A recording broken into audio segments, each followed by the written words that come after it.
What's the big idea?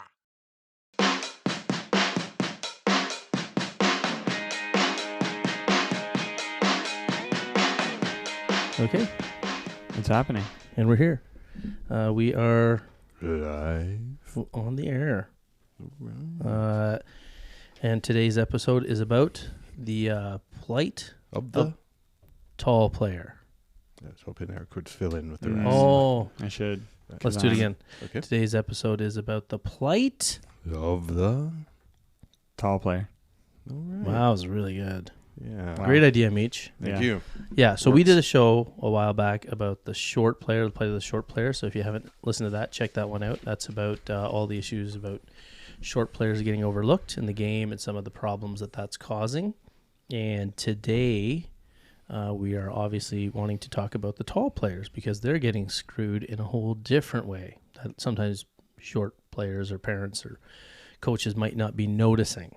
Mm-hmm. So, All will be revealed. yes, all will be revealed. So, who wants to kick things off today? You do. I do. Yes. Oh. I checked. Okay, yes, I do.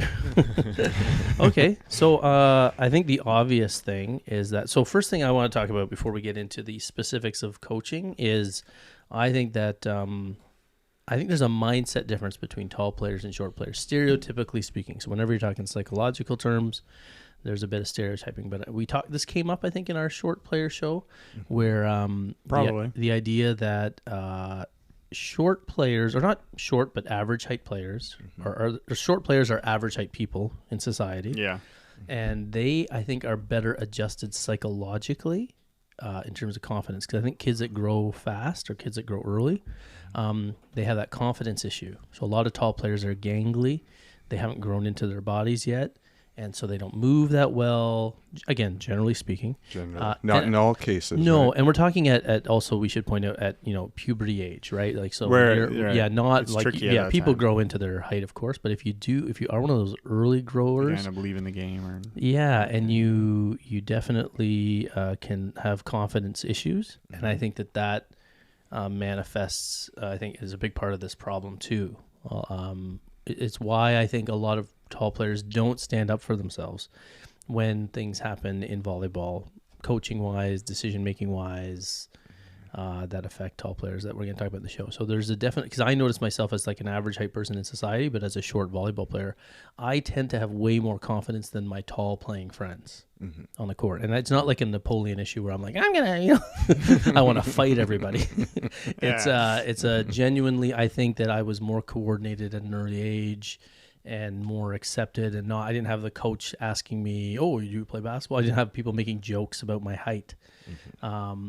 And in those formative years, think about it. If you're in those formative years and you are gangly or not confident or have a lot of, just a lot of things that don't go well for you, like physically, like in terms of movement, I think that would just be such a shot to confidence. I think a lot of people don't understand that unless they are a tall player or a tall person who grew, the tall kid in the class photo, like we all had that kid in class, right? Yeah. So I just want to preface that whole thing. I think there's a psychological thing where I think it's easier for these problems to happen to tall people because they are not often confident enough to speak up.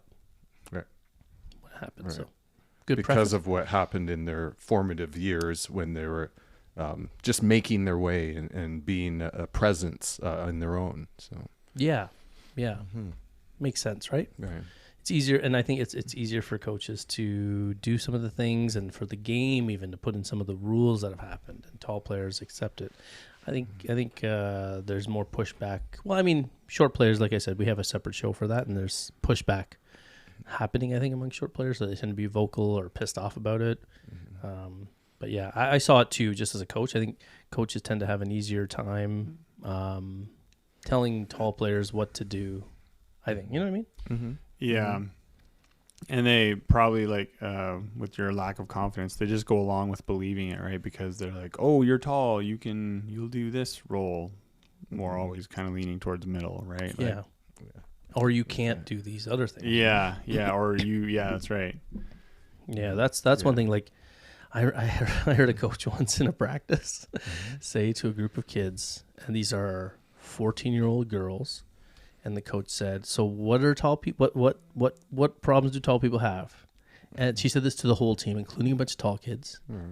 Remember, they can't move and they can't pass. And she started laughing. Oh, Like, true story. And how did the tall people react to that? Well, I mean, I know. They accepted it in a way. Yeah, on the right? surface. Like, by not Yeah, on the surface, they looked like they were... laughed and go along with it. And, Yeah. Well, not even laughed. It was just like, they're just quietly nodding. But, Okay. some players spoke about it later, and it was obvious that wasn't okay. With some of the players that knew more about the game and, just how could they say that to a group of people? Yeah. But that's the belief, right? Yeah, that is the you're- stereotype in volleyball, that tall players can't pass, tall players can't move. At age 14. At a young age all the way up.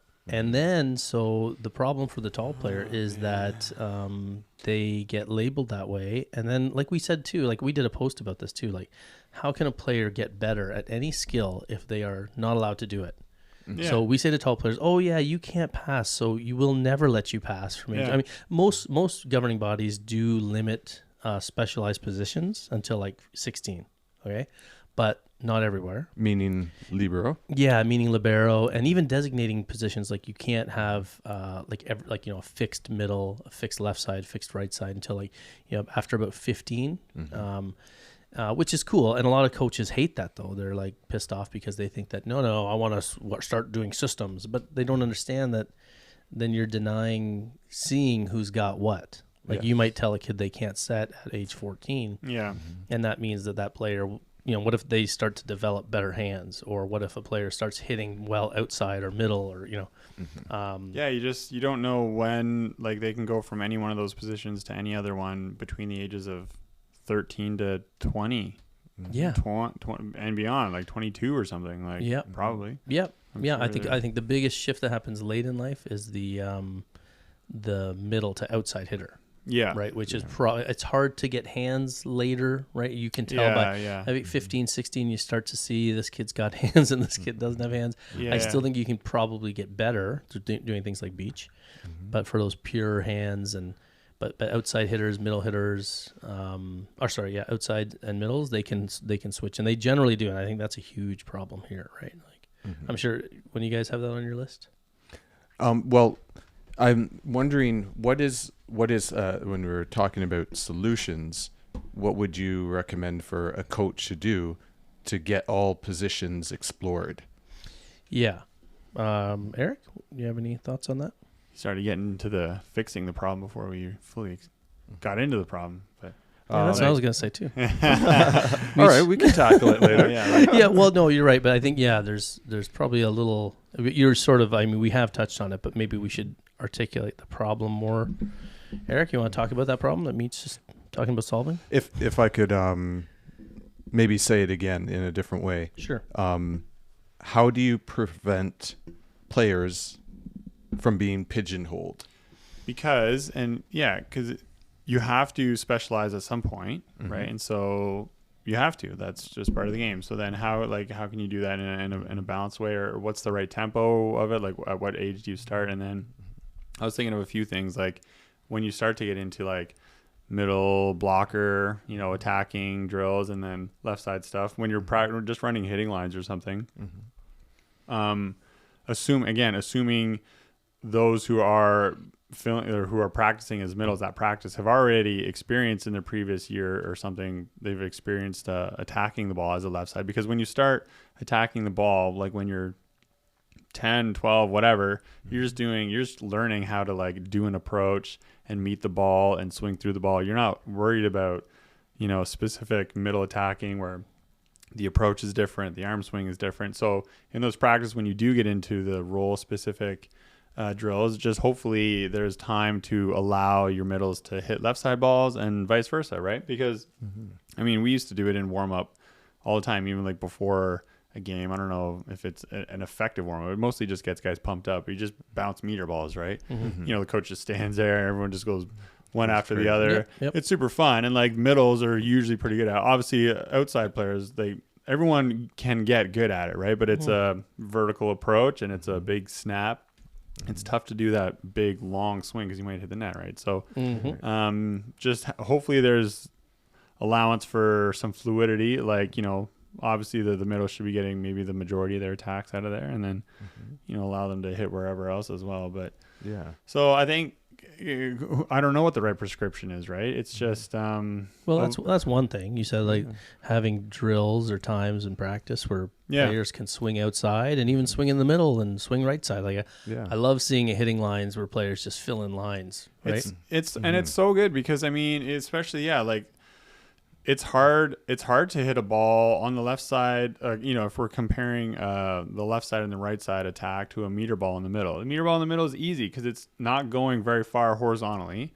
So all you have to really worry about is the vertical, right? And then so it kind of you know, makes it a bit simpler. And then you move to the left side. Now you're working on something where the ball is moving a lot more. And then more challenge is the right side because if you're right-handed, it's coming across your shoulder. You don't see the ball as well. And then, you know, and then same with backcourt attacking, like. Middles are taken out by liberos. They never get to hit a pipe, a C ball, or whatever, right? So like, it's kind of crazy when you think about it. That's a big one, actually. I wasn't even thinking about that. Is middles are not too good at playing back row attack. Yeah, they used to be. Yeah, they used to be before libero. Liberos, it was nice to set the backcourt middle, right? Yeah.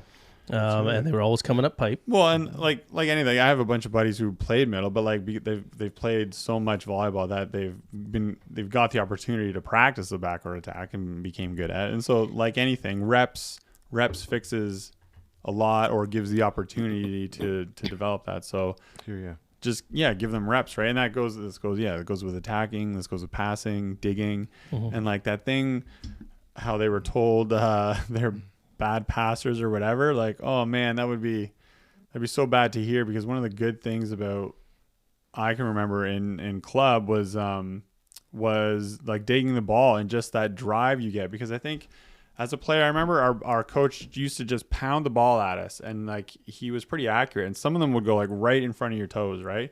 And the expectation was you got to dig that, right? But you're also ready for anything that comes high. So you're forced to figure out ways to adjust your ready position so that you can actually get the ball at your toes. And then once you get that ball, then you can get the ball 6 inches in front of your toes, right? And then a foot, and then whatever. But then you're also still ready to get the ball that's mishit, comes up high or whatever, right? And so it was just reps. Each time you're more driven if you have a coach that is, you know, motivating, and they get you into that state of mind where you're hungry to get the ball, because the attitude is ball never touches the court, right? Yeah. And if they're already playing middle, and then now the libero is taking most of these reps away, you're losing that. And those are really, and that's such a good time. I think. What do you guys think about this? Like, it's probably an advantage to learn a sport when you're in those teenage years, even though you're all hormonal and crazy and stuff. Like, it's probably better to get into a sport at that age than it is, like, say we were to just pick up volleyball in our 30s. Would we hit the same peak that we hit had we have not played it in our younger years?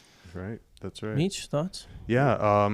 Definitely. Like, the younger the better. I mean, look at I don't think anyone athletes would disagree with that. Yeah, I mean, the younger the better, the better chances that the sport has a chance to develop you, and it makes sense that if you can, you know, get kids, you know, whether it be volleyball or not, it's supposed to be volleyball in any case, but if it's not, you know, if your kid has a hankering, you know, for maybe tennis, or maybe, you know, hockey or whatever it is, it's always better to get them in early and find out what their preferences are and where they lean towards.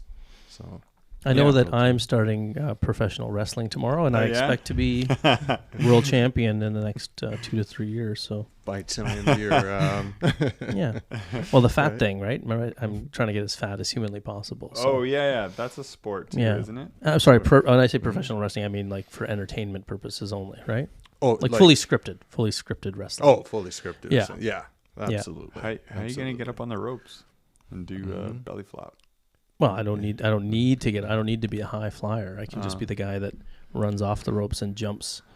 Anyway, I don't think my fat plan's gonna work anymore. We should tell the viewers that I tore my Achilles tendon. So, yeah, true story. So I'm doing the show with one Achilles tendon How tied behind my back, How are you feeling? tied behind my ankle. That's what the doctor did. It's good. It's but I think that my plan to become fat and keep playing volleyball is a bad one. Because it happened during volleyball, right? Pushing off. You were both there. They saw it. Oh yeah, They that saw it. time, right? They saw it. I thought you just went running to the washroom. Didn't you just No, poop your pants? I was grabbing with the back, but it was the back of my ankle. And but I didn't cry. I think it was pretty impressive. It's true, you didn't cry. Yeah. People were You impressed. didn't swear. You just kind of No, looked. I was just like, oh well. so this for sucks. those of you who've never torn an Achilles tendon, I will tell you that. So the minute I knew that I heard The I heard the second you pop, knew. I thought I was convinced someone had come from another court or a ball had hit me in the back of the leg. And the minute I had that thought, like split second, I knew that it was my Achilles tendon because I've seen enough players do it, never done it myself. So I thought that was, I got hit in the back of the leg. And then, like, but I was like, no, crap. And damn. then I knew, and then someone said to me, oh, I Ugh. take it this has happened before. And I was like, 'Cause you nope, you just read about it. no, I just knew about it Yeah. and saw enough players do it. And then he thought that I was used to it because, again, my extremely high pain threshold, the strength with which I took this injury. He thought that it must have happened to me a million times, but I said, no, this is the first time, young man. And You just kind of knelt down. You're Yeah. just like, nah, this Yeah. sucks. Yeah, Like, this you're like sucks. disappointed. I was disappointed. But Yeah. as a fat old man, I expect Mm. you only have so many jumps when your plan is to keep growing. And my poor Achilles just said, no, no, you ain't, no, you ain't, fat ass. Anyway, but anyway, so that's why I don't play middle. Anyway, yeah. So I think that I think early sport or early contacts, early reps, and what you were talking about was like interesting because you said, letting these players do all these different things, and it's volleyball IQ, right? Like, so I like the times where I get to hit. Like, I don't like hitting middle. I don't enjoy hitting middle. I don't think middles enjoy hitting middle. But there's such a difference in your spike approach. Yeah.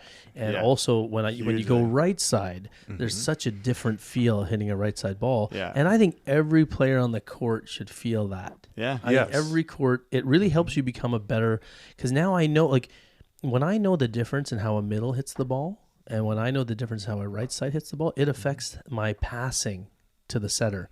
Because now Yeah. I know what that setter needs to do with every ball. Yeah. Right? Okay, if I want the setter to be able to set an effective right side back meter or a bick, like a back quick, I got to put the ball in a place where they can get their feet underneath. You know what I mean? The tempo, everything.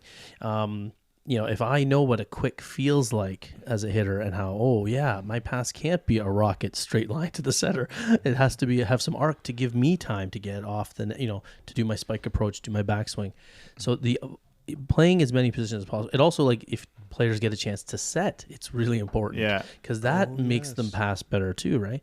So I think the best thing you can do to get players, like Meach, to go back to your question about pigeonholing too, like Erik was talking about, is let them do 4-on-4 or 3-on-3 a lot in practice. Yeah. And this ties in with our good coach, bad coach episode, because if the coach is too concerned with winning, and then they will never do this, but a coach who's concerned about development will actually let the middles get some reps in games outside. Yes. Right? Who cares if you have to play with a small middle a game or two, right?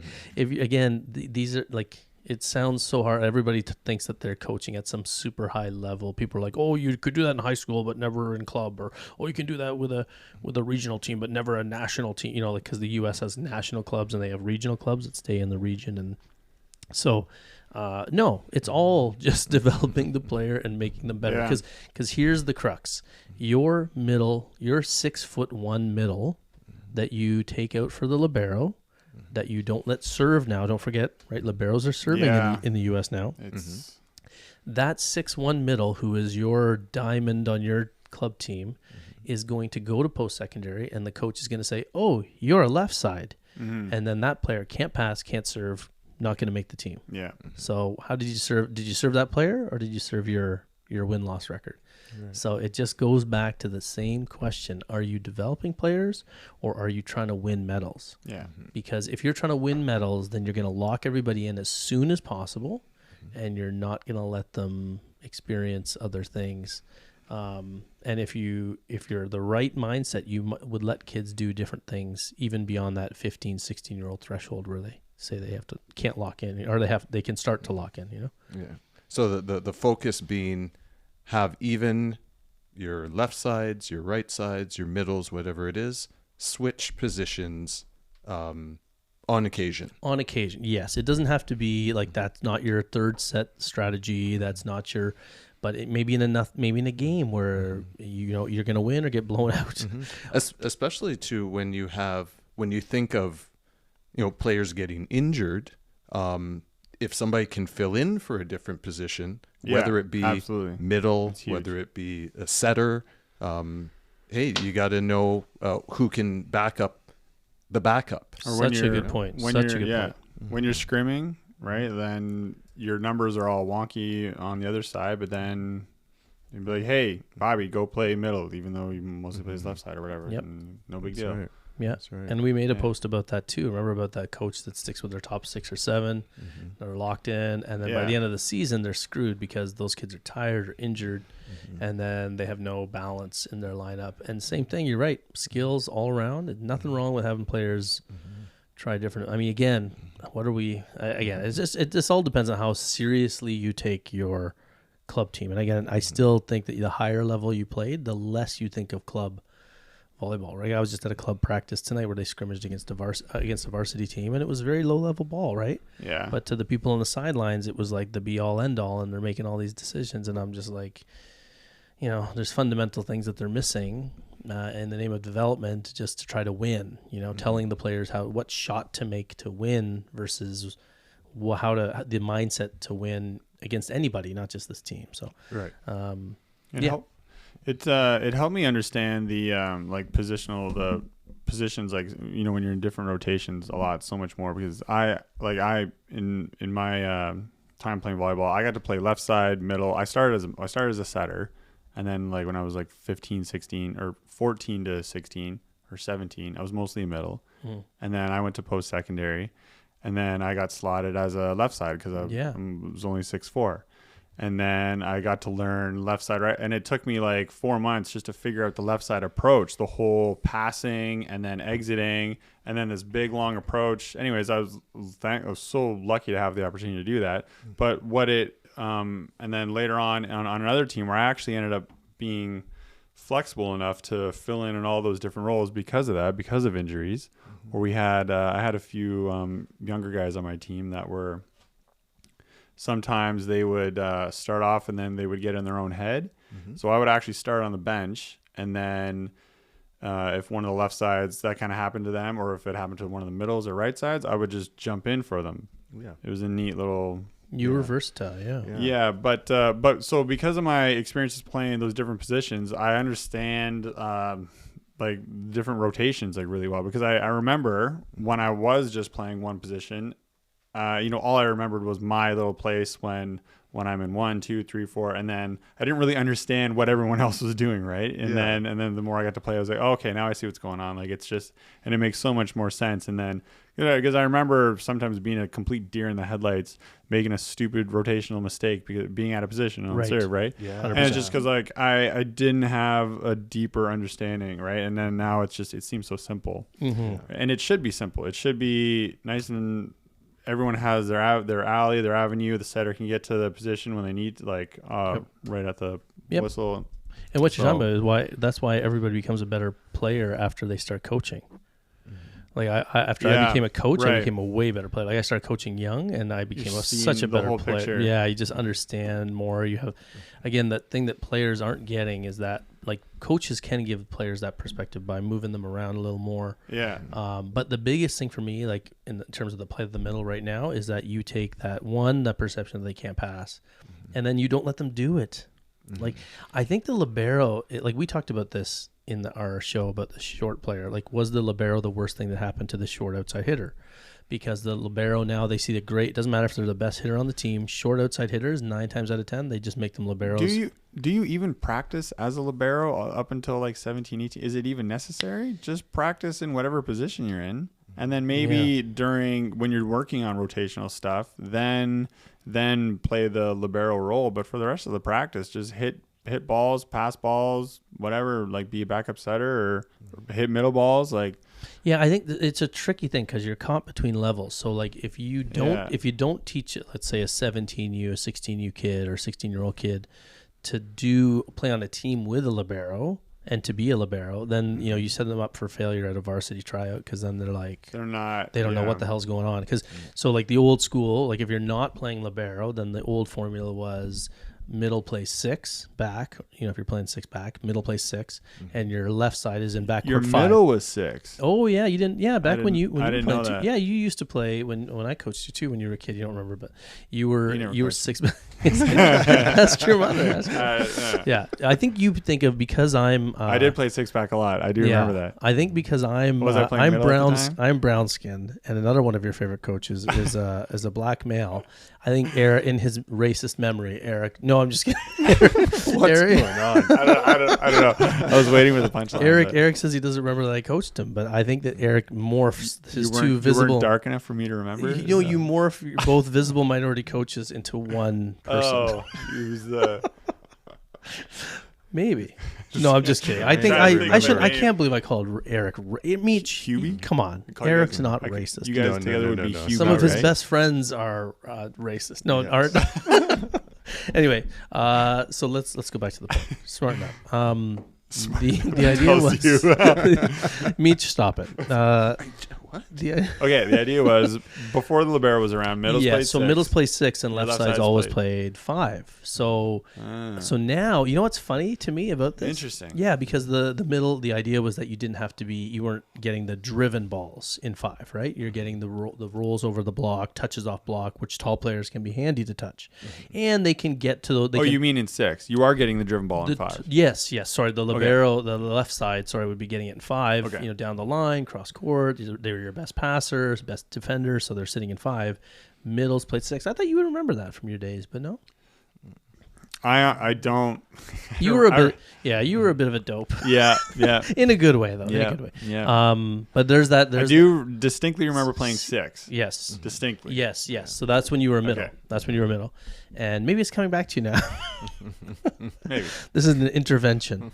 Anyway, so the left sides would play 5, and what's funny to me now is that let's suppose your middle, most of the world, liberos can't serve. So your libero doesn't come in until your middle's done serving, right? So your middle serves, and coaches are sending their middle into 5, right? Because the left sides now play 6, since the libero's coming, right? So that's kind of weird because now, even though the libero's not on the court, they're still putting the middle in 5, which is where the hard-driven balls come. And they just lose. A lot of the balls go, Yeah, so these players who are never allowed to pass are now being put in the spot to be the dig. So in theory, before your libero comes in, your left side should stay in 5, but they don't want to do that because it confuses the kids. But really, I think it's just the coach not being aware of the history, like you weren't, like the history of volleyball, where 5 is where your best defender goes. That's it. So if your libero's in, put him there. If your libero's not in, then your left side's there. And they don't do that. My other problem with just sort of another, I don't know if you guys want to talk about that or have anything to say about that, but I was going to say one other problem with tall players like connected to this is that sometimes they get liberoed out and they're better than the libero. Okay. At passing. Yes. I've seen it. Yes. I've seen it. Like my own daughter was playing libero. Remember I told you she played up a couple of years. So she took a libero spot on the 18U team, and they were liberoing her in for a player who was a very good defender.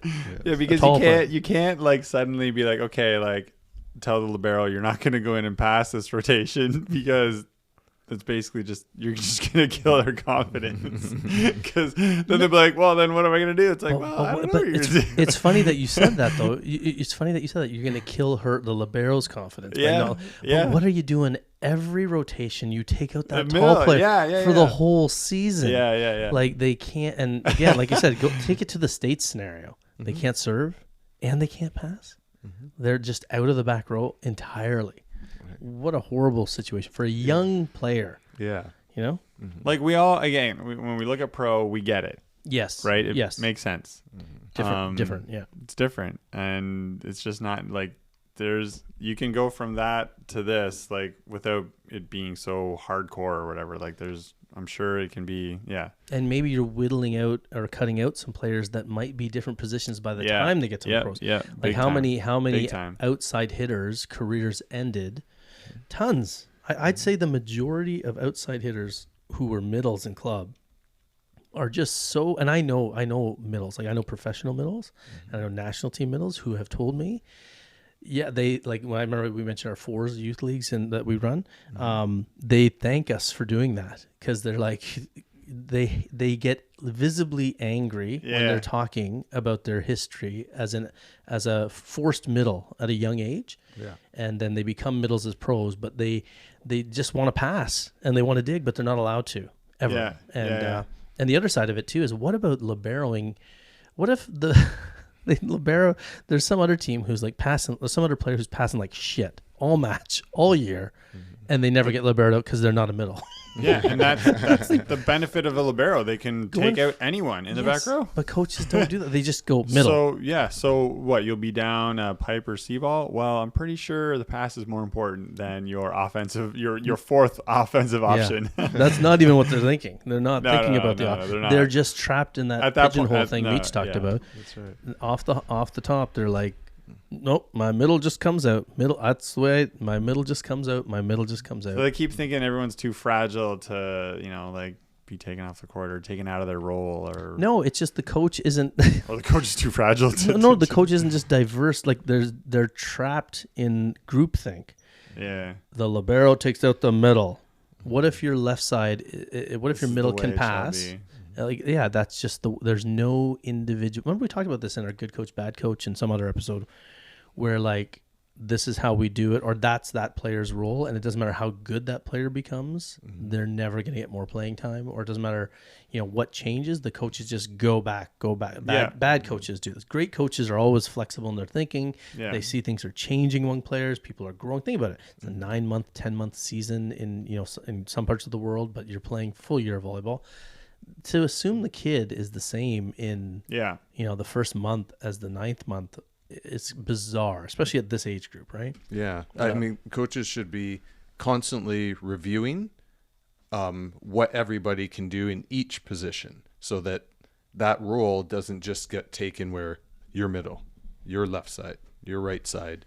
If you review it, then you get to see, okay, this person's developing this role, and maybe they can fill in, or maybe they can become the prime player in this particular position. Yeah. It's about being open-minded, right? Yeah. Like good coaches are just open-minded. Bad coaches are closed-minded. And you want to be open, especially, I just hope every coach, if anybody hears this who's a coach, just once in a while, let your middles pass in practice. Because if they're not passing for me, could you imagine if somebody, like me as an outside hitter, I can't imagine if I wasn't allowed to pass at age 15 or 16 ever again the rest of my life. I mean, some people would say I never could pass my whole life. Like we were at such a small club. Sorry. We were at such a small club, we didn't even play with a libero. Oh, now you remember me there? No, well, I'm just saying in theory, I guess you were there. So, but we never played with one. No, there was no libero at that time because it wasn't in the rules yet. Oh, no, it would have been. No? Not when I coached. That was pre. Oh. It was very new. 99, it was very new. So some teams hadn't adopted. It took a couple years for teams to get into that but rule, I mean, for like, at what point, when does the libero become necessary? Like, maybe this should be defined, because for a lot of the time, you can just play without the libero. You can play your whole... And whatever, because that libero, they came from some role. Well, maybe they were a middle, right? That's what I talked about in that show. Like that's what I talked about. They just made the libero the short player dumping ground. So, they said, right, like, it is groupthink. They're like, oh, we must have a libero this year, therefore you shall be, and now our outside hitters are all tall players. So let's make these two players only pass and dig, and then all our it seems kind of crazy, right? It's like hamstringing them or whatever. I still think it'd be fascinating. There's got to be a coach out there who's still doing this. Like, who's still doing what? Not playing with a libero. Yeah. Well, just let your outside hitters be. If they're better hitters, let them be small and let them be great passers, great defenders. Isn't 6-2 an old school thing, and Nebraska's doing that right now? Exactly. Like, Nebraska is like one of the top teams in the country on the female side, and they were running a 6. I don't know if they still are, but they were at the time. Yeah, running a 6-2. So 3 hit. I mean, to me, it sounds like great logic because it's like, okay, 3 hitters all the time in the front court. You still got pipe. You don't have, you're not worried. I mean, and maybe your setter can rip it, so you still don't lose. Imagine like. Yeah. I mean, well, there's another example. Right. Like so, if your setters can hit, then you got like 3. Like you don't need you don't need a C ball if you're backcourt right side. Right, right. So exactly, that's a good point. Because in the ideal situation where all your players are actually phenomenal, well-rounded, you don't need a libero, and you can run 6-2. Yep. So really, the only reason for the libero is to address shortcomings of certain players, and then to optimize things. Yes, and see, I think there's something like society-wise too.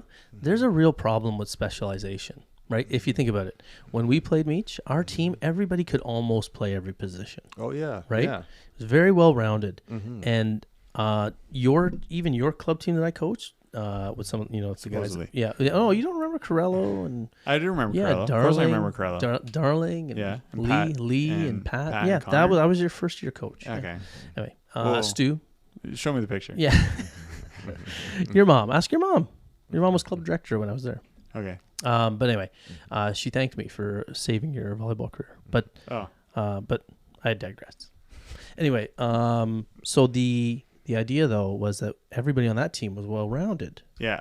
Everybody could set. Everybody could hit. We had a short middle. Remember, sometimes we had Connor playing middle. He was short, lefty. Yeah. But he could jump through the roof. So we're like, we don't care. I remember that. So if there's a team that does that stuff, I think they win. Like if you have a team of great players, I mean, still put your tall players in the middle. I'm not saying that. You got tall players, put them in the middle. But your outside hitters, let them be great hitters, whoever they are. But make sure they're also great passers, right? And so don't worry about size. Yeah. It's going back to that, right? And I would love to see a coach run with that. Yeah. And just go with that old school mentality. If you have a libero, great. Have a libero and just put them in whenever there's someone struggling. Right, yeah. That's a dream scenario. I think that was the nature, that was the spirit with which the libero was created. You got this player here, whoever's struggling out there, you shank 2, shank 1 even, whatever, or shank 2 in a couple in the same match. Hey, take out Johnson. Yes, standard name. Johnson. Just the standard to all the Johnsons out there. Yeah, don't worry, we're not. Take out my what? No, not your Johnson. That's a totally different sport. A lot of net violations. Take out whatever, right? And that's what the libero should be. Flowed, and that's sort of when I was first using libero, that's an option. That's what all coaches were doing in those first couple of years of libero. They were thinking of it more that way, and then it slowly became tall players can't pass, get them out of there. Right. It's really awesome. It's racism. It's awesome to have a really tall setter.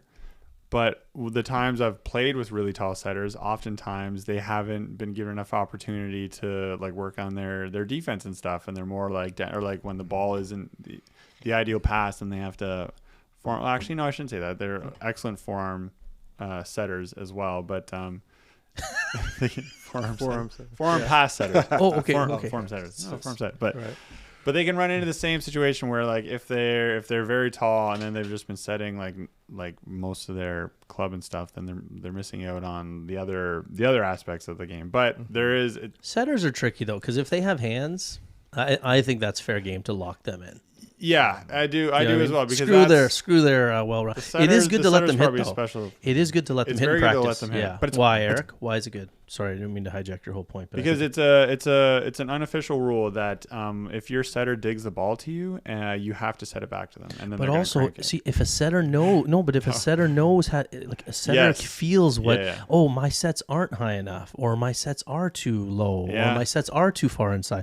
I think a setter needs to get some hitting reps. Saying. Yeah, that's why setters are great hitter. Generally, I don't know, my captain, my setter. Generally, they are. It sometimes sucks because your setter can be your best. It's very common that your setters might be your best hitter too.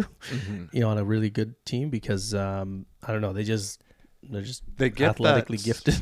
they get that hype as well. That Yeah, 'cause they never because get the they're ball. not hitting regularly. That's true too. They're It's like, give me the ball. yeah, give me the ball. That's true too. And then yes. they just can crush it. See, and this is another Yeah. reason why Yeah. your middles need to be. They should be some of your excellent setters on the team, because a lot of the time that dig will, and the middle will turn around and it's right on their head, and then all they have to do, it's just nice high ball. Some teams they are designated second setter. Totally. Right? No, Until they the liberos absolutely are. sometimes just taken over a bit, but Yeah, because it's more likely that the middle, especially like at a system or whatever, like the middle should set it. That way Yes. the pins can get because off. the libero can't hand set in front of the attack line anyway. Exactly. Yeah, so yeah, the middle is the secondary setter these days. It used to Yeah. be when we played in the old system, it would be the right side. Yeah. Right side was secondary hands if backcourt setter digs it up. Yeah. Yeah, no, Exactly. Let them play. Or everything. well, if it's it would be the right side player. yeah, that's what I said. Oh, okay. I thought you said the middle. No. It used to be the right side player if the backcourt hands if the backcourt setter dug it. Okay. Try to pay attention, okay? Yeah, It's sure. your own I- show. You, you know? you keep messing up your words though. Do I mess up my words? Yeah. Am I messing up words? Words am I messing up? Down? Yeah.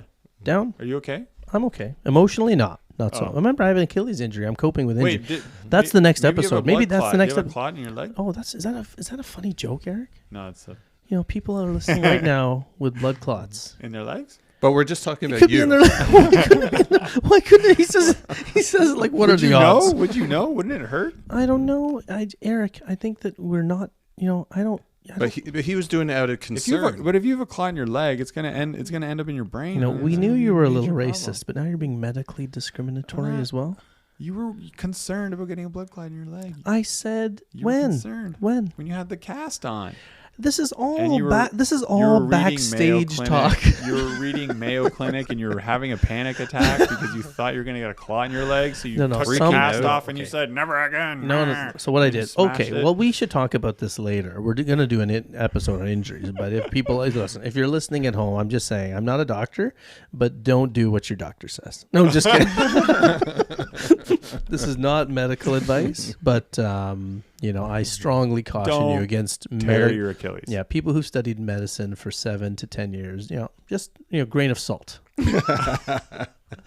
No, just kidding. edit I all have that the out. internet. I have the internet. So, but anyway, no, I just found that the Aircast was doing more damage than the Too much restriction. If it's not moving, it makes sense. Blood. yeah, needs to blood flow right? heals. So but I'm a hippie, right?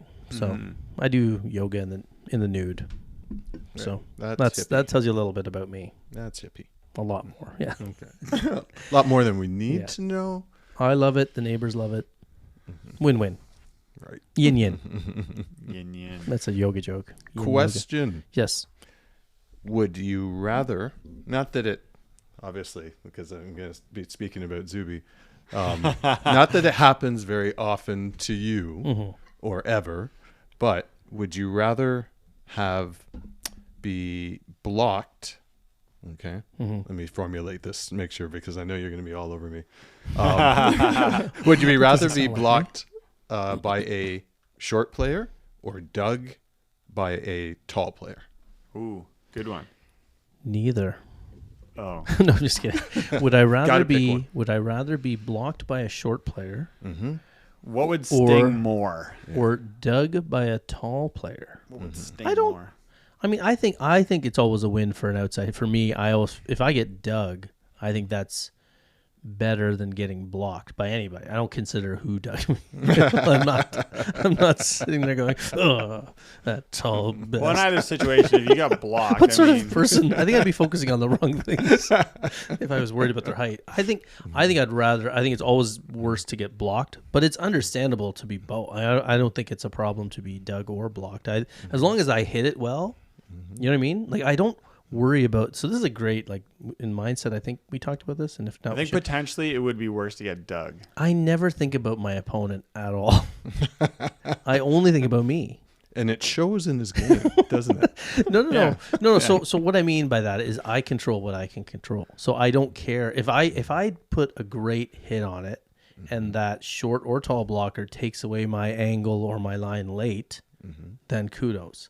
If I crank it really well around the block and it gets dug by anybody who's, read it well, kudos. If I did a very predictable thing or didn't do something, I'm always putting it back on me. So I really, honestly, I wouldn't care unless I messed up to cause the dig or the hit or the block, then that's all I would care about. Like, oh shit, I should have done this, should have done that. Okay, here's another way of rephrasing. What would you be more impressed by? The block or the dig? Does that count? Does that tie to what you're saying at all? I think so. I think you're just saying that. I like to agree with Erik. I know you do. You guys, imagine there's like a solid block up there and you see it and you just like thump on the ball, whether like straight down or deep, and then you get dug. I'd be like, damn, because like you did your job and you that's what I mean. it. That's what I mean. So I don't think it bothers me at all. I just expect, honestly, and again, I think young players should be like this more. If I get blocked really hard, I think that means I cranked it. And you hit it at the block. Yeah, but sometimes their block is, the ball's tight, the block's there, trap, right? Trap set, and it's not a very good.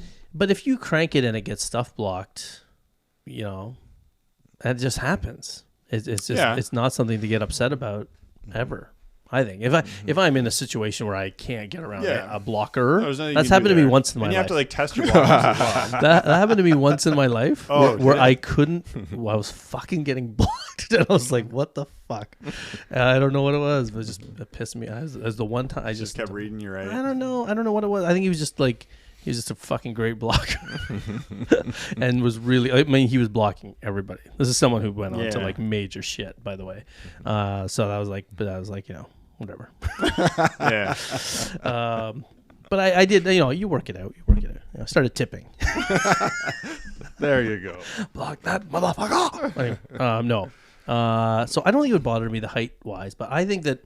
So from a coaching perspective. I'd be super happy for the short player. Like I'd be hoping the short players get the blocks, and I would love to see the tall players get the digs. I think that's anytime people go against the grain and they're like proving people wrong, that's cool, right? Like we talked about what's Sutter's name? Japan. Oh, I forget. 6'1", he says, but he's not. He's not. He's not. He's definitely under 6. Or Nishida says he's 6'2", but he's probably not 6'2". And this guy's like 5. I think he says he's 5'10", but he's not 5'10". I don't know. We can look it up. Cicada. Yeah. Cicada? Anyway, setter for Japan. Short guy blocks everybody because he gets up high. I always tell short players this too, by the way. Like, not that we want to get off topic and talk about the short player too, but it's tied to this because if you're afraid to have short outside hitters, then you're going to make them liberos, and then the liberos are going to not let your tall players play. So it's all connected. But if you have outside hitters, hitters are hitting it down. I never had a problem blocking big hitters because they're hitting it down at me anyway. I get up over the tape when I was younger quite easily, and then you penetrate, and they're going to hit it down on your hands. So, I always tell players because there's a slight I don't know if it's an advantage or it's the hitter's own error where they because a shorter setter, they get the press late, so the hitter's up and they actually think they have a laneway open, and then they're all like, oh, I'm gonna bounce this, and then like instead of being smart and swinging deep, they swing down, and then the setter gets the easy stuff block or the easy soft block. Right, that happens a lot. And it shouldn't. It's the hitter's fault. But it's because of the timing. Because if it's the tall middle, you already see their hands, and you just know that their hands are there. I'm not gonna hit it that way. I'm gonna hit it this way, and all of a sudden these hands come out of nowhere, and then you get roof, and you're like, fuck. Right? It happens a lot. Yeah, and you're right because the best hit is a deep swing. And that's where I did have more success. I was always a deeper hitter. And so hitting because you can jump. I could because I learned from a young age that hitting deep corners was where you wanted to hit the ball. And so I would often that would lead to off top of hands out of bounds. But because if you do try to hit straight down, you're gonna get stuff blocked really hard. And if you're swinging high, it forces the blockers to also reach up high, right? And it just opens up more ways to tool them and stuff. You can and then you can start to tool them off the elbows and stuff like that. Because the story goes that Karch Karai, remember the story was that my varsity coach told me that the U.S. national team did chairs back of the corners, back corners, and Karch Karai hit 29 out of 30 full swings he hit the chair 29 to 30 times. I don't know if that's legend. I'd or- love to see that. Yeah. That's crazy. Yeah, but I could see it. That is Beach crazy. guy, right? Beach guy jumps 45 inches.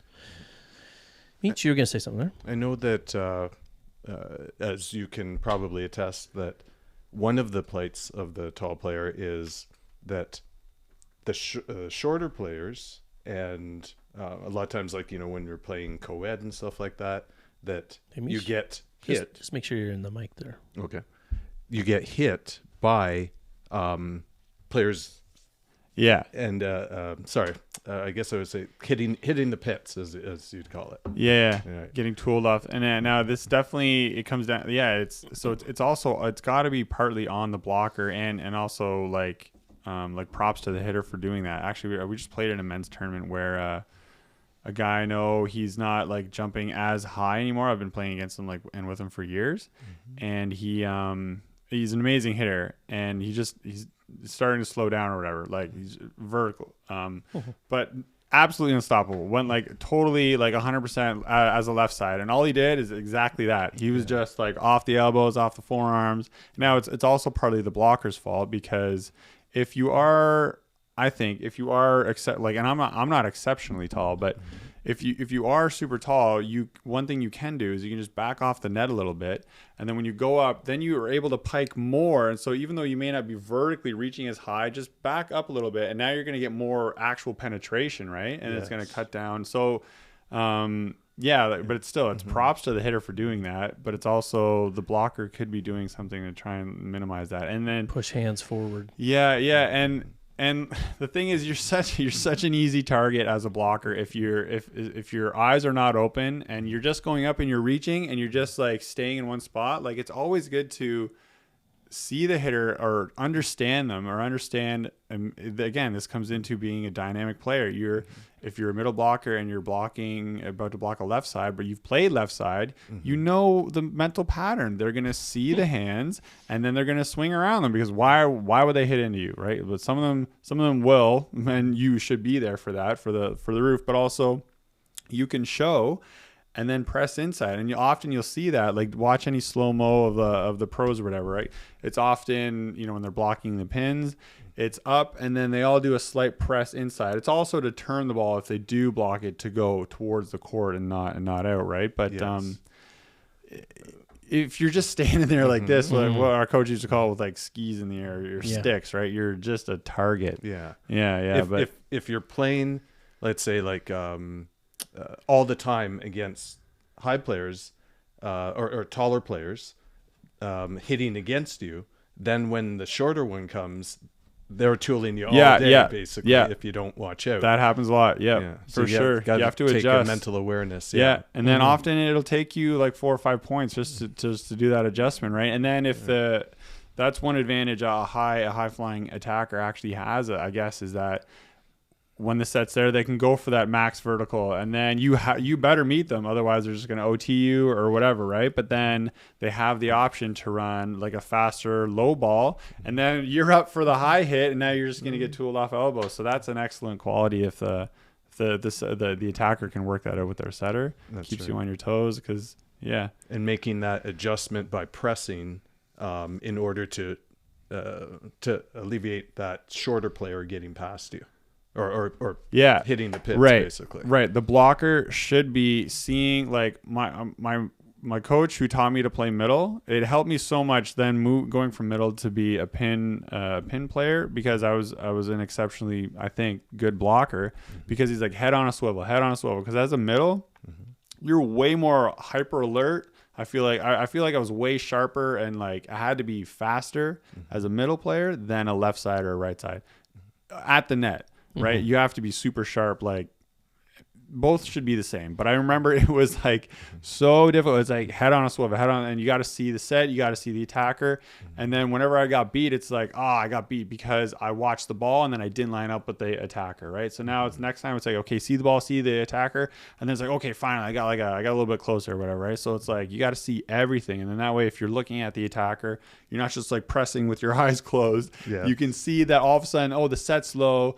The attacker had a late approach. He's gonna hit the ball low. Therefore, I gotta pike more instead of like being caught like this or whatever, right? So it's what he called it an art. It totally is, man. Blocking is such a It crazy. is.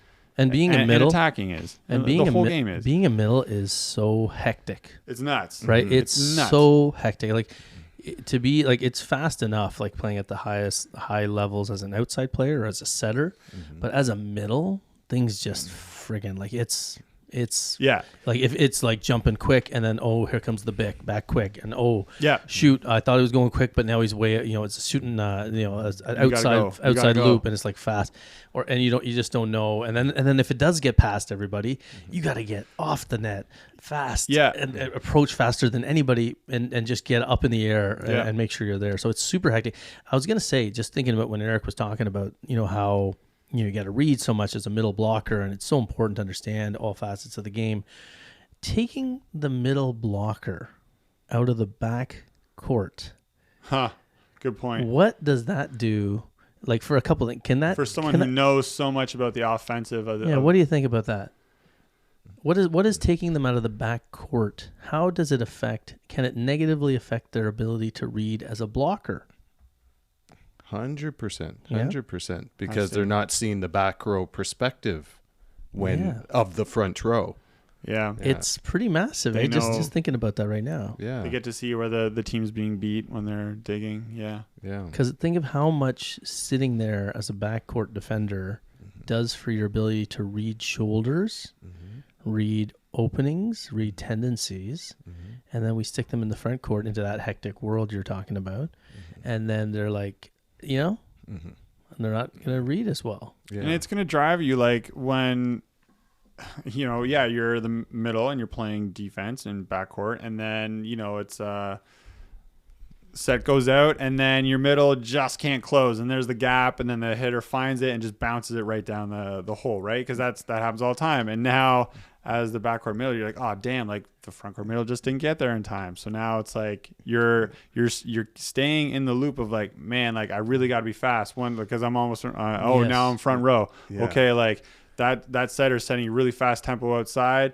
I'm going to get like the half commit on the middle just to make sure I got the hands, take away the alley, and then land and then get outside, because this is their hot hitter. I still have to take my assignment with the middle, but I got to get outside and I got to close that gap or at least get something on it, right? And then maybe there's a super benefit to being the backcourt player being let down by the front court blocker. Yeah. And if you're never experiencing that letdown, like everybody knows, right? Like how are you going to have that conversation with them? Be like, hey man, no, but you look like shit back there, and everybody's like saying, oh, you didn't get that dig, and you're like, it's because the fucking blockers and everybody, like, it's like being a goalie who's trying to blame the defenseman, right?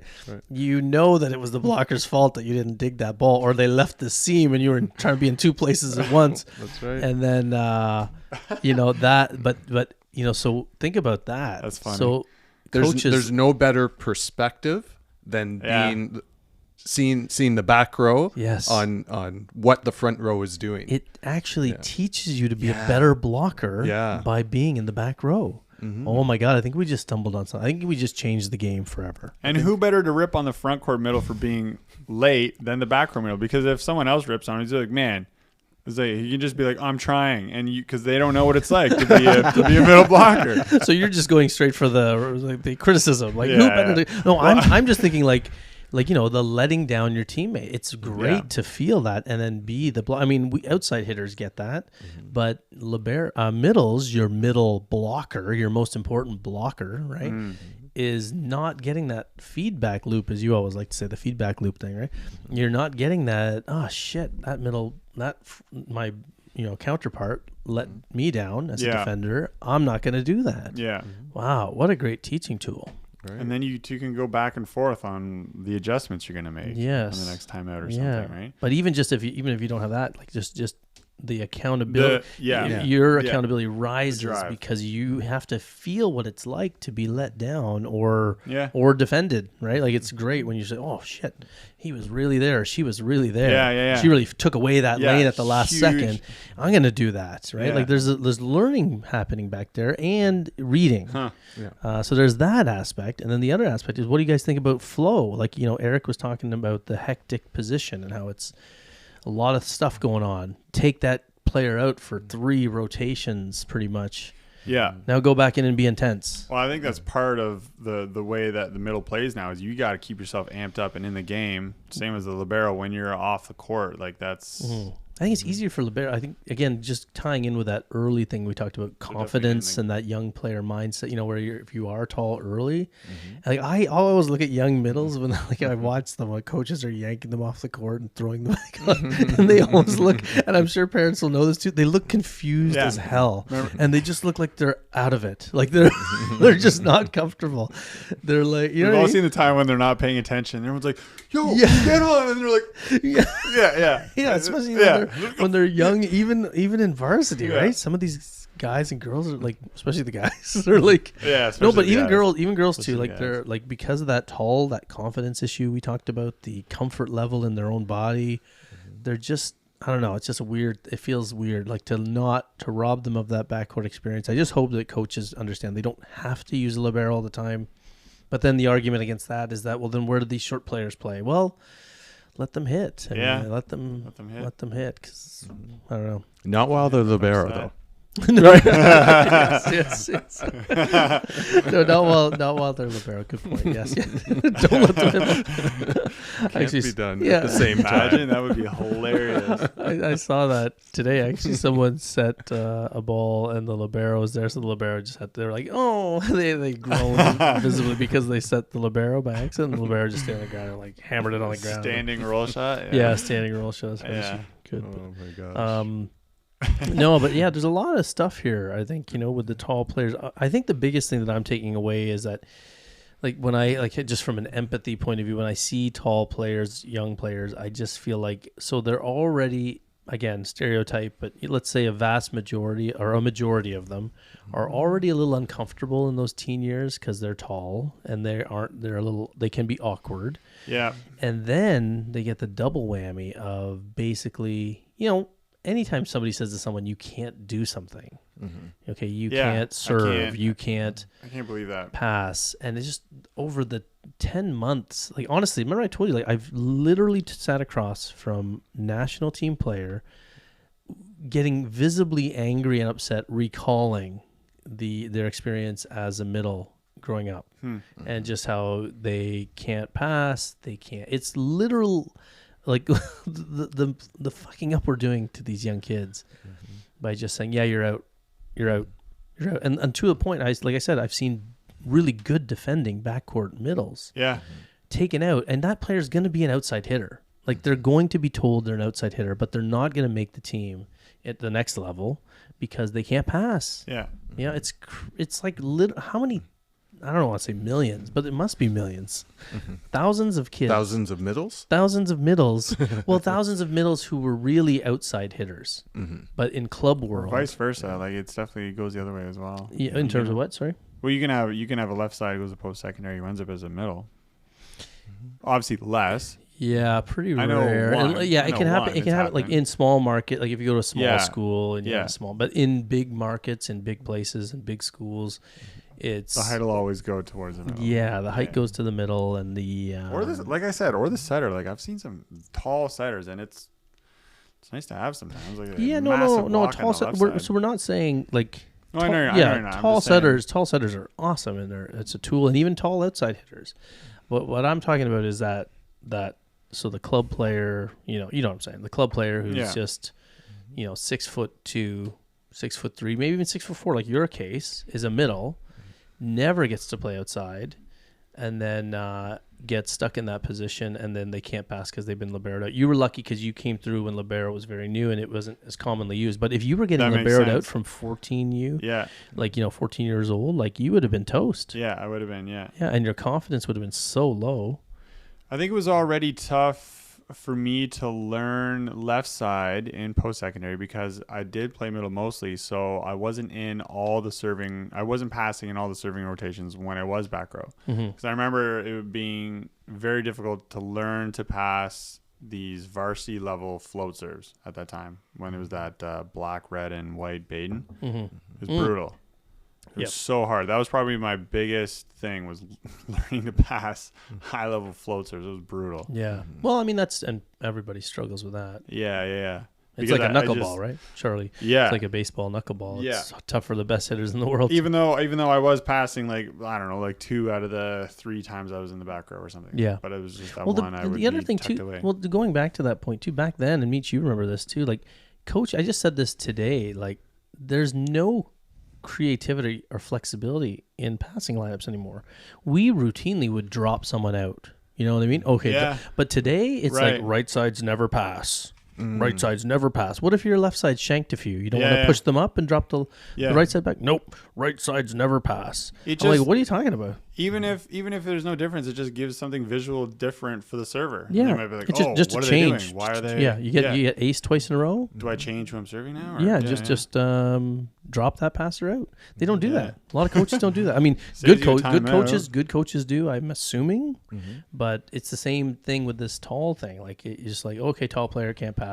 See you later. And it's weird. It hurts your brain when you see like the same thing just happen over and over and like nothing. Yeah, it like literally hurts. And that's my life right now. Right? Yeah. Like not only as a club parent, but as like I coached a long time, and I would see other coaches that just didn't do any. I coached in a time where there was flexibility and open. And I don't know if I just didn't know how bad other coaches were because you're coaching your team and you tend to be open-minded or a thinker and flexible. But now that I'm a parent and I still go in and assist, like we still get called in and go help teams all the time. But I am just really shocked at how many coaches don't even know what they're looking at, and they don't even think. Like, I guess it's a societal thing. Like, there's just no flexibility of thought. Well, and I think no creativity, I guess, is what I'm getting at. Because the opposite of creativity is like specialization. So they're just I think that's what you're getting. There's a real just problem. leaning on it. It's like, oh, well, this is the crutch. We'll just keep. Well, I shouldn't call it a crutch, but yeah. Well, I think that's what I sort of touched on earlier too. Yeah. Expert culture is a real problem, I think, not just in volleyball, but like across the board. Because whenever we say experts say, there's this, I don't have to think because the expert has spoken. We don't ask expert qualifications. And so we're making players experts in positions when really, remember, there's a lot of talk too that, no, you don't want to be an expert. You want to be a generalist. You want to be a jack of all trades. Remember that expression? Yeah. A jack of all trades, a Renaissance man. That's what it was made for. Yeah. So that people could learn every single part and be specialists in every single part, so that it's not falling back on a particular specialty. You're a specialist in everything. Jack of all trades. As Jack you said. of all trades used to be such a compliment. And Renaissance man, that's what it meant. It took thousands of years, millions of years for humanity to get to a point where they're like, oh, you want to be good at lots of things. And that's generally better. We all sort of accept that it's good to be good at a lot of things instead of great at one. Yeah. And yet society's kind of now saying, no, it's better to be great at one. And volleyball is following the same pattern that we should specialize. And that means that tall players are losing their diversity. They're not able to do more. Right. And it's a self-perpetuating thing where we're like, oh, tall players can't pass. Well, they can't now because you've made it come true. Right, If we started liberoing the left sides, it would take a couple of years for people to say, yeah, left side sure can't pass because we've liberoed them out. Right. So what are we doing here? We're creating the need. It's like we're creating the need for the libero by using the libero. I just wish I think the answer, honestly, is that one, let players do different positions, like we said off the top. Let them do some of that diverse. King's Court is a great game. Let them let them play fours and force different players to take on the setting role. Make them rotate through all 3 positions. So they got to hit outside, they got to hit inside. That could end your practice every day, right? Keep score. Yeah. Everyone has to do a position different from what their regular starting position is. Yep. Just so that it can get that versatility. Yeah, or rotate through all of them at least in the practice. Yeah. Right. Exactly. Okay, you were all in this position. Rotate one. Rotate one. That would solve a lot. And then let the player, if you can, once in a while in game situations, get them in there, or even in practice, let them see what it feels like to do that. I think you got to understand you're dealing with a kid that's halfway through. So even if you're coaching an 18-year-old kid in club, they still might have 10 years before they peak. Yeah. Right? And always coach for where they're going, not where they are. Yeah. This is the philosophy we talked about before too. Like you can be, coaches coaching to win right now have to think long term for that player. Sport where they peak when they're 28. I think that's even pushing into honestly, I think a 30-year-old player is still dynamite. You're 35, you're still playing well. When I was 35, I still felt like I had a lot to play.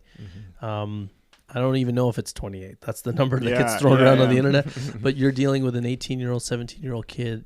Always think about, okay, what if just look at your middles and say, could they play middle at the varsity level? If the answer's probably not, or there would be a very short middle there, then let them get some reps outside. Good point. Right? Good point. That sort of sums it up, I think. I know that one of the speaking of the play of the tall player, and Erik focused on this, was that you do have to have that swivel head mentality. Yeah. I know that the main reason that I feared getting thrown into the middle is that it was the cardio aspect. Not so much if I could hit it, not so much if I could get some plays in, but that the middle has to be a cardio thing. Oh my God. It's so intense going back and forth and faking hits. Yeah. So my advice to any, short player or tall player is to make sure your cardio is ready, because that might be holding you back ahead of the swinging, right, ahead of the attacking. Yeah, and in theory, if you're a big body, because you got to block everything. Yeah, that's the thing. Yeah. That's why everybody hates playing middle, because they're like, oh, well, you mean I got to block the middle, the right side, and the left side? Oh my gosh! And you don't get to just sit back. Left side's one of the great joys of playing left side. Yeah. Is to bomb and rest. Bomb and rest, right? The middle doesn't get to do that. My favorite was the set's way over there. I could just creep in a couple of feet. Okay, Cover. Ball's not coming to me. Back way out. Plenty of time to assess, and I watch the middle running around like an idiot. I'm just like, man. The first thing you gotta get when you're building a team for like a rec tournament or like is like, let's get those middles. Let's get those. I ain't playing middle. And everybody you ask is like, what position do you need? And you're like, a middle. You're like, no, forget it. I went through years of that. Like, oh my what do you need, middle? Yeah. No. and when you find a middle, you never let them go. Oh my gosh. Yeah. You're like first on your tournament Yes. list. Like, okay, if I'm going to make one, let me get my middles that will agree to be middle. Yes, exactly. This is the honest part. This is the real plight of the Yeah. middle. The plight of the middle is that once you are made middle, you are stuck there for life. I don't care if you're 60 years old. Like, you still play middle, right? That's Zuby, right. You're tall. I tore both my Achilles tendons and I had surgery last year. But you're still 6'4", right? Yeah. So you're still 6'7", right? You haven't lost any height, have you? Single blocks all day. That's the real plight of the middle. You're trapped and Yeah. everybody wants to be an outside hitter, right? Because it's easier. It's There, we easier. admit it. It's easier, Yes. okay? That's right. Thank you to the ones that need to play middle. That's, yeah. Whenever I meet a middle now, my first thing is thank you for your service. That's right. It's like That's being right. in the military. You're a hero. My gosh. What you went through, what you accomplished during that time. Tell us your stories. That's right. Oh, it's so much jumping. It just sucks. You get like 1 foot approach, Yeah. or like you get no foot approach, And you don't even get or the set. or your approach is the back step approach. Yeah. Yeah, and sometimes the more devastating a middle you are, you just make your outside hitters look better, and then they get the glory. Yeah. Because you're holding, You're holding all those blocks. Totally. Like, man, Zuby's killing it today. Why is only one-on-one blocking all day? It's because the middle's dominant and never getting set. That's right. It's true. Outside hit. That's another thing. Coaches run your middles a lot. Even if that's another thing. I do see a lot of tall players because they aren't coordinated at young ages, and so they don't set them, and they don't understand. Like, you got to run that middle, even if they're not effective. Yeah. Not only will they get better, will. will they get better, but also your outside hitters become better, right? Because the blockers are sticking around a split second longer. Right. As a coach, you'd always say that you have to, at the start of a game, what's it called? You need to establish the middle. Establish the middle. Right. Establish the middle. That's something that not a lot of coaches understand. It opens up. Sadly. Yeah, that's a common, basic common sense. Establish the middle. Telling setters, we'll do a setter show too. But getting everybody involved is another one, right? You don't want to wait to set someone like 2 rotations in, and then they miss the hit, and then the setter's like, "That's why I never set them." Yeah, like but then they're not gonna crank it. Versus as a middle in a long rally. Like the ball's going over the net like 3 or 4 times, and like you block and you turn around and you're gassed and you get off the net and you jump up and you yell for the ball and you're just hoping, please don't set me. And then the setter sets you and you're like jump like 2 inches and you're just like, oh god, and you like, tip it over and it's like, no man, I'm holding the blocker, man. Like, even though you gotta call for it, act like you want it. You're like, oh shit, yeah, and you're just like, oh god. That is, I could totally see a minute. Like honestly, I just think, you got to look like you want it, and you got to look like you're ready, and then you're not ready. You're like, oh shit, and you're like lying down, up out of bounds because you have no jump left. Yeah, it's true. It's true. Like it's kind of like we're laughing about the outside hitter. Can't hit the ball. Of course they can't hit the ball because they haven't been set for 20 reps, and we're laughing like, don't give them the ball and then you set them and then they hit it in the net. It's the same thing that's happening with the middle as a defender or a passer. Like that story I was telling you about where I was watching a very good backcourt passing middle getting liberoed out. She would shank the odd play while she was in before the libero came in after she served. And that just reinforces to the coach that she can't pass. But then sometimes she'd make a great dig and it's just overlooked. Like, oh, wait a minute, why not leave her in, right? Or libero someone else out. Like, so just the lesson here, coaches, is again going back to don't pigeonhole, right? Let tall players do other things. Let your libero do other things. Come in for other players. That will help. That could solve the problem right there. If you want to keep your tall players as middles, and you let them pass, right? I still think that, like you said, Eric, the spike approach is so different for the outside. That's not talked about enough, right? The transition from being a middle hitter, outside hitter, it's so different. Like even when we teach the spike approach, it's biased towards the outside hitter. Yeah. Right? We don't teach the middle spike approach. No. I mean, we teach the essence of it, but we teach it with so much time and so much, like, as a coach myself, just sort of a blind spot. I know when I teach the spike approach, it's like these massive back swings. It's like these slow steps and then big 2 final steps. That's not how a middle approach is in the middle of a game. It's off, pivot. You got to be in shape and you got to be warmed up if you're going to demonstrate. Yeah. Yeah.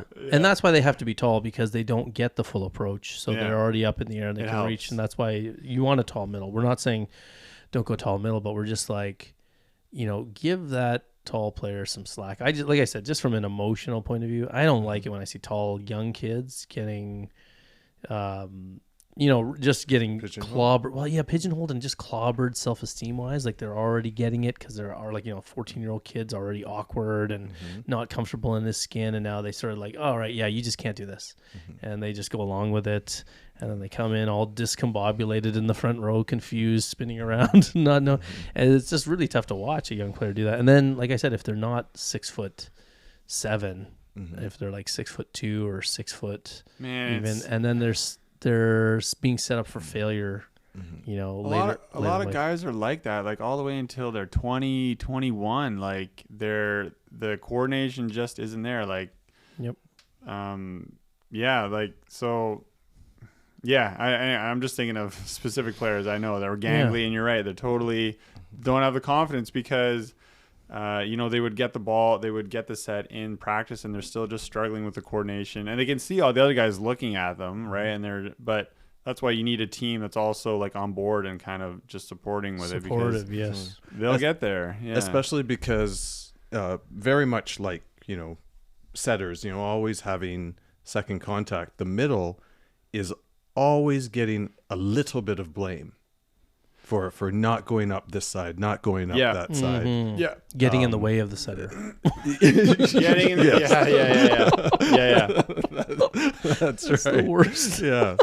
I mean, kudos to you guys, but just, coaches, keep in mind that they're always getting a little bit blame. Yeah. And if they're not like a strong personality and they're not getting the support of the team, understanding that they're doing so much more, then, it's a real negative. And That's a great point. Yeah, and that just exactly brings back to where if you have the middles also playing back row, then they're accountable for each other. But if you also have other players trying the middle roll out, and now they're trying to run the quick after just blocking, and they see how hard it is, then they're gonna be like, holy shit, okay, I get it. Like it's not easy, right? And then and not only that, you have the middle observing this other player now playing the middle position.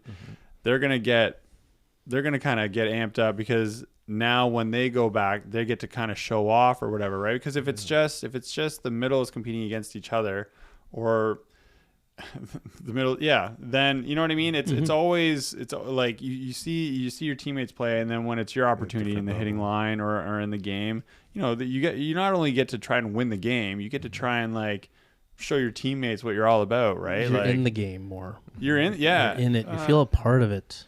Right? Yeah. Is that I would think of something like, instead of maybe coaches giving laps to their players, even if they mess up, just say, hey, you know what? You're going to play middle. Yes. Yeah. No, but it's funny. It's funny you say that, because I don't think, and you mentioned this, Meach, and it's true. I don't think it ever comes up enough in a coaching setting about how much more the middle's doing. Right? That's a great point you said that, because that is interesting. The middle is working, and I don't think outside hitters understand that. Like, even I didn't understand it until I became a coach, just how much the middle is doing. Yeah. Your middles had to, in varsity, they were the ones who had to rest in terms of volume of when we were practicing attacking. They legit needed a break. Oh, okay, well there you go. That's why they have libero then. Okay, keep taking them. No. All right. Well done. Damn out of shape tall people. or we were just out of shape actually. But like, No. It's exhausting because you got to block all three positions, and 4 or 5 positions. But I think there's it's funny, because we talk about this, and I don't want to take it back to too sensitive, but is it as simple as like just centering out a kid? Like, no kid likes to be centered out, bottom line, right? When they're a kid. what do you mean? Well, so like you're the one player or the 2 players who just get liberoed out. Like you're the only one. Like, think about that. Like the psyche of a player, like you're the only one who's getting, like, there is that feeling, right? Like, why don't you play backcourt? Like, but think of a parent who doesn't know the sport, right? Yeah. Watching their kid, and I mean, not even their kid, but watching, any kid. And you're like, why does Frank or Sally never get to play in the backcourt? Oh, it's just them every time. Because then when they're in practice, are they really going to try hard on their passing reps? Or are they just going to be like, they might not even get them. Well, right, like the tossing lines today, like it's not even like nobody's hitting at all 3 lines. They stick the libero in and they aim for the libero and some things. I mean, sometimes you might get the 3. Like I remember literally going into a coach's practice to help them do a clinic, and the coach, I said, like, we had 3 lines going, and it was just a warm up drill, right? And he said, middles just go up to the net. You don't pass, dude. And I was like, it's just a warm up drill. And he was like, no, I don't want the middles passing. I'm like, so you don't want them to have that rep? Like, it was just literally like 3 passer, setter, rotate through, right? Didn't want the so middles why passing. why even pepper then? Why even pepper? Why? Exactly, yeah. Oh, don't pepper, yeah. Libero. As soon as your middle start peppering, just swap them both out with libero. They hit, and then the libero comes in to pass and set, and then they come back and they hit.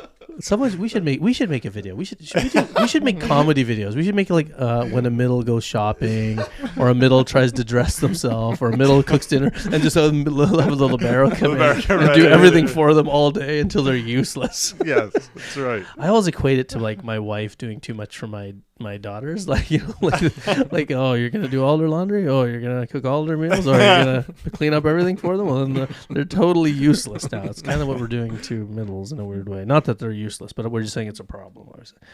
But when you do it's just a weird circle of like it's an obvious after effect or consequence. Yeah, it's. And I just think if national teams and so elite levels, because a lot of times when you have these conversations, people go, oh, you're so concerned about people's feelings. And that's what a lot of coaches, they hide behind that. Oh, you're worried about, why doesn't everybody get a medal? Well, dipshit, at the highest level, you might be losing out on amazing outside hitters. How about that? Right? That if you want to take the win first approach, which might only register with some people, how many elite outside hitters who are 6'4", 6'5", are we losing because they can't pass? They don't have good footwork by the time they're 18, 19 and going to post-secondary, and they're told they're an outside player, but because you haven't let them pass, because you wanted to win a gold medal, and you made this player play middle and liberoed them out their whole club career, and now that person could have been a dynamite outside hitter, but because they can't pass, they're gone. Yeah. If you want to take the cold-hearted approach, because that is the answer, like that is the pushback. Everybody thinks, oh, you're concerned so much about feelings, you don't care about winning. Well, I don't care about winning a 15U medal. I'm sorry. I think that's useless. I'm here for the player, not for me and my ego. And his ego is big. Yeah, so I don't know. Some people think it is. People think it is. is. People think it is. People mistake. Well, we talked about this. I'm confident, but I'm not arrogant. I think we should all tell that to the people. We talked about this? Well, we talked about how people mistake. People sometimes don't like confidence. Yeah. Right? People get put off by confidence. Because a lot of times they like to label is it as just arrogance. Truth. Yeah, or just like confidence can turn people off. But if there's a difference between arrogance and confidence. Like arrogant is being an asshole to people. Confidence has something backing it. Yeah. I just hate society. Point blank. Yeah. Right? Just everything. I just hate everything. Except fast food. Fast food is good. The main pushback. And the makers of. Back to my Achilles tendon. So say the main pushback to what we're talking about is that we are coddling. So people like to turn this into. Isn't what they're doing coddling? In what way? Well, like you're protecting. Coddling. This is your only role. All you have to do is block. All you have to do is pass. That's good Don't too. worry You could about turn it that way too. I think whenever you talk about developing players, so like so we made a post on social media about how if you take out a player when they can't do something well, then aren't you only ensuring that is going to persist? That problem is going to persist longer. And there were, people, some of the people who criticize that mentality of developing a player versus trying to win now. They turn that into, I guess we all get trophies, or they try to turn it into coddling. When really, what they're saying is, no, but I want a trophy for my self-esteem. That's what that coach is saying. Rather than I can handle losing if it's about developing the player. Right. Player focused first. Yeah. I don't know. That's such a hard thing to teach. Yeah. Honestly, coaches don't. I don't know the counter argument to that. It's that they think they try to turn that around into you being, and maybe this is a whole different show because I think it is. But when you try to tell them that, you might be damaging middles, long-term prospects of being a hitter, especially the ones on the bubble. Of course, you know what? If they're 6'7", 6'9", but then again, they could be a right. Those are monster right sides, right? And that's maybe that's where the right side doesn't pass thing has come from, because those middles who have shifted to the right side in varsity, right? But it is a blind rule. It should be. There's no flexibility in your defensive or offensive serve receive, whatever. The more I played right side, the worse I got at passing. Yeah, because they do leave you out. Yeah, I would pass in practice, but then I just didn't have those game time experiences of passing and that. Because the right side never passes. Yeah, and then I get thrown into it. It was like, oh, damn it. But it's weird, right? That I don't know any scenario where more flexibility or more options aren't good. Mm-hmm. Yeah. So like I would watch a team get aced like 5 times in a row, timeout, 5 more, and the right side's still not passing. And I know that right side's a better passer. Yeah. Like I'm watching these coaches. I'm like, why don't you let your right side pad drop someone else out, push someone up to the net? Yeah. It's weird. Adjust. Adjust. Yeah. You can do that without burning a timeout. Isn't that what makes Bill Belichick a genius? Is that he thinks on the fly and he adjusts, and everybody reveres Bill Belichick as this great thinker, like a general. And then I don't know what to do. We keep running out the same passers and we keep losing. And well, why don't you try to fix it up? Anyway, I think we're good. I think the idea is that we are tall players. Not only are they dealing with a self-esteem issue at a young age coming in, the likelihood of them being uncomfortable in their own skin is high. I think that's a different show we want to talk about too, the tall versus short mentality. There's something very interesting when you look across the board in volleyball. There's something very interesting about tall player mentalities and short players. But not only are they coming in with this level of discomfort and being unsure of themselves, and then they get centered out in this way for liberos. And then when the time comes for them to reach a higher level of volleyball and they're told that they're a different position or they're not tall enough to be a middle here, then they're euchred because they can't do the footwork. They have had 0 reps. Can you imagine? Yeah. 0 reps at the outside position, right?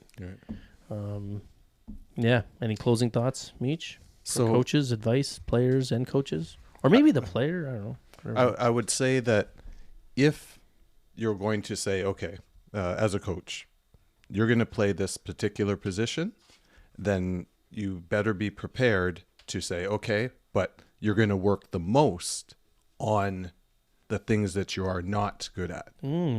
That's a great one. Love that. Working on weaknesses. That's a great one. Because you're already good at what you're good at. Yep. There's less room to get more good. I hate to say it that way. Yeah. You can improve on what you need to work on. Yeah. That's a good. And a nice way to say that is we're going to make you well-rounded. Yeah. We're going to work on those things that need the most help. Excellent. Yep. Erik, closing thought? I wrote down no one likes to be typecast. Daniel Craig said no to $100 million to do James Bond, like the 5th time or something like that? I don't know. And he's not very tall. No, but it's not about height, but it's about like he did so many Bond movies. This episode's about height though. I know, but it's about being typecast.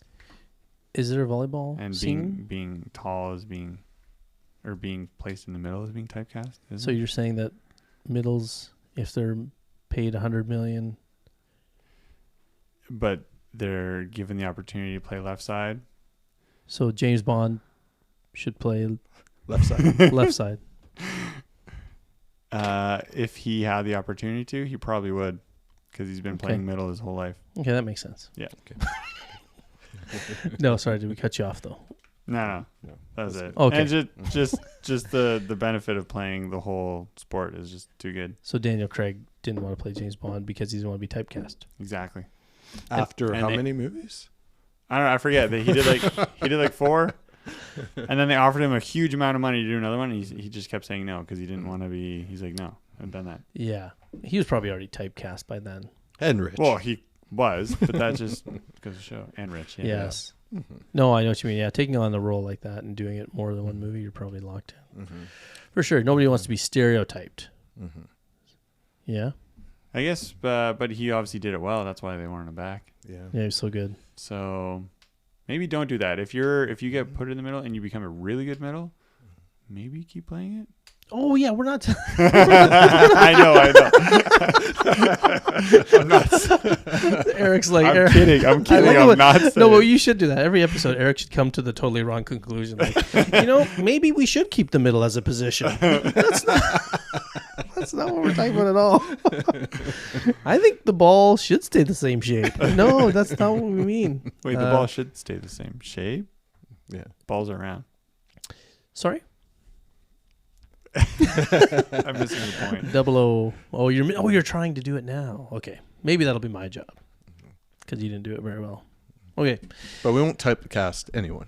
No. We won't typecast, stereotype, prejudge anyone. And tall players, man, I feel for you guys. I'm a short player, but I saw how hard you guys were working, and I kudos to you. But back problems, man. Yeah, I wish we could. I have back trouble too, joint problems, right? A lot of jumping, a lot of weight coming down on knees and ankles. Did you ever have growing pains, like your shins and like thighs, and like couldn't sleep as a kid?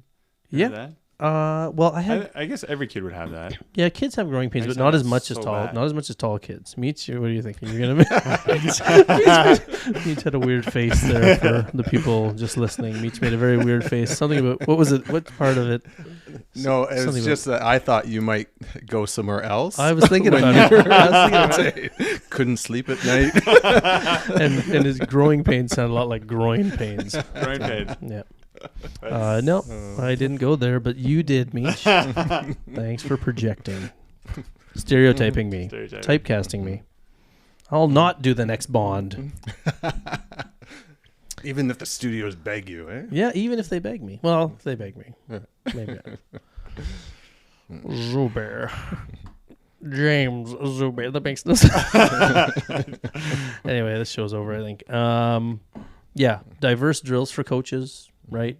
Mix it up in practice. Let everybody play different positions. Even if you're not willing to do it in games, let kids get the reps. And don't say blank can't do blank, or Yeah, don't say that out loud. Don't say can't do. Yes, don't at say all. that. Yeah, especially at young ages. I don't get it. Yeah, where they're not being paid millions here, like Daniel Craig. And then also parents, if you have a kid that is being thrown in the middle and being liberoed out, I highly recommend, especially if they're on the smaller side, I highly recommend that you get out in the backyard with them or have a friend come over and have them serve, pass in the backyard.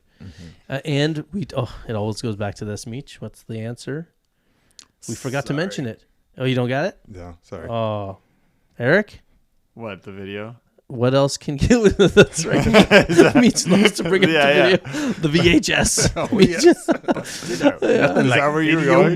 No, I was going to say it always boils back down to beach, right? So if you got that middle... It rhymes with Meach? Is that why you looked No, at Meach? because it all because boils I down thought to Meach. it all...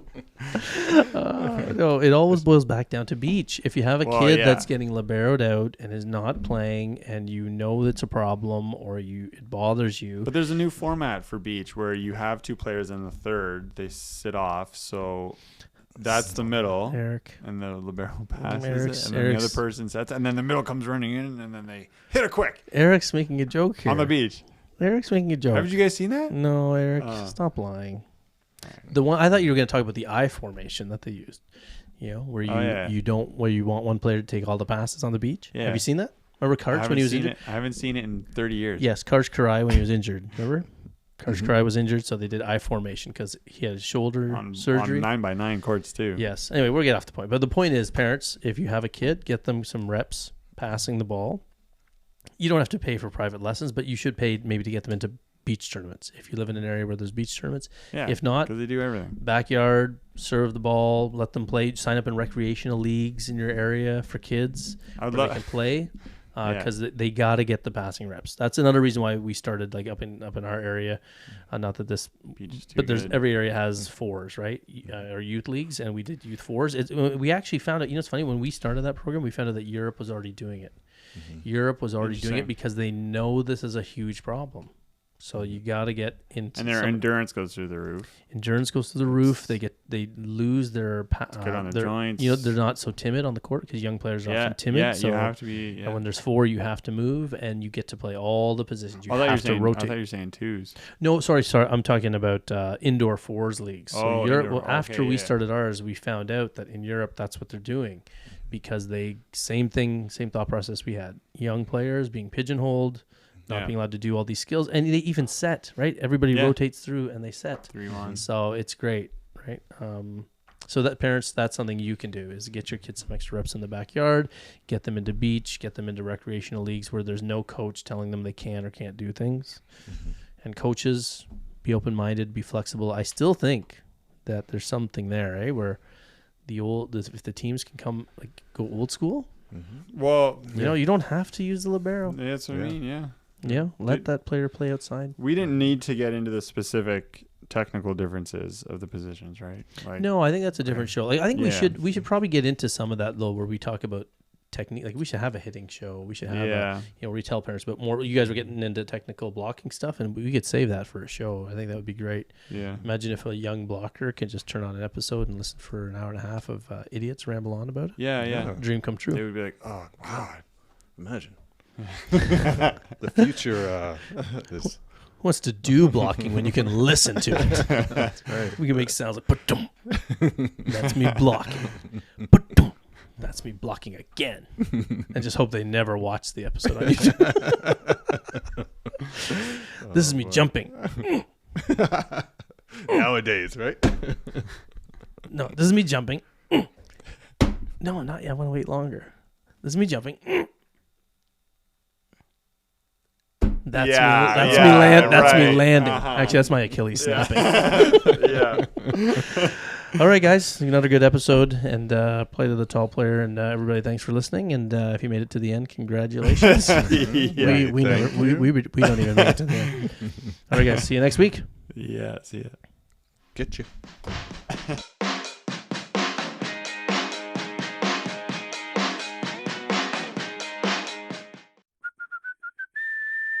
What's the big idea?